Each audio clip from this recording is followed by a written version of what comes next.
I don't tell this story often. People either think I'm lying or they don't want to think something like this could happen to them. But it did happen. To me. And every night I sleep with a knife under my pillow to remind myself I survived. It started 2 years ago. I was driving through rural Pennsylvania, cutting through back roads on my way to a friend's cabin.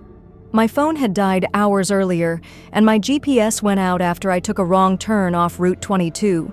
It was late, around 10:30 p.m., and the fog was so thick I couldn't see 10 feet ahead. I'd been driving aimlessly for a while when I saw a dim porch light flicker in the distance. I figured I'd stop and ask for directions or, worst case, a place to charge my phone. T was an old house, sagging slightly on one side like it was leaning away from something. The address, 14 Marrow Lane, was carved into the mailbox. I knocked. A woman answered, middle-aged, pale, with stringy hair and a long floral nightgown that looked older than I was. She smiled, but her eyes didn't. "Lost?" she asked. I nodded, explained my phone had died and I was just trying to get to Lake Arrowhead. She stepped aside. "Come in. You can charge your phone in the kitchen. My husband's out, but he'll be back soon. He knows the roads." Inside, the place was weird. Too quiet. No clocks ticking, no fridge hum. Just still air and that cloying smell, like rotting peaches. I tried not to gag. She pointed me toward the kitchen and disappeared down a hallway. There was no charger in the kitchen, but I found a phone plugged into the wall. Old, corded, and cracked. I picked up the receiver. No dial tone. Just silence. I turned to leave. And that's when I saw the man, not her husband. He was in the hallway, watching me.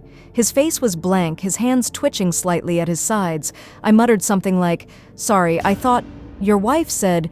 "She's not my wife," he said. I laughed nervously, thinking maybe it was a joke.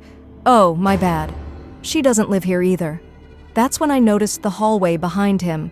There were photos on the wall, but not of a family. All different people, all photos of guests, Polaroids, some smiling, some terrified, some bound. I backed toward the door. I should go. Thank you for your time." He took a step forward. "Do you know how many people knock on this door and never leave?"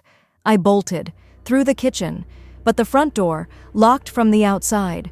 I turned, and there she was, the woman, blocking the hallway, holding something in her hand. A scalpel. Not a kitchen knife, a surgical scalpel. I ran. There was a window above the sink. I grabbed a chair, smashed the glass, and climbed through, shredding my arm on the way out. I didn't stop. I ran into the trees, into the pitch-black woods behind the house. I didn't look back. I didn't scream. I just ran.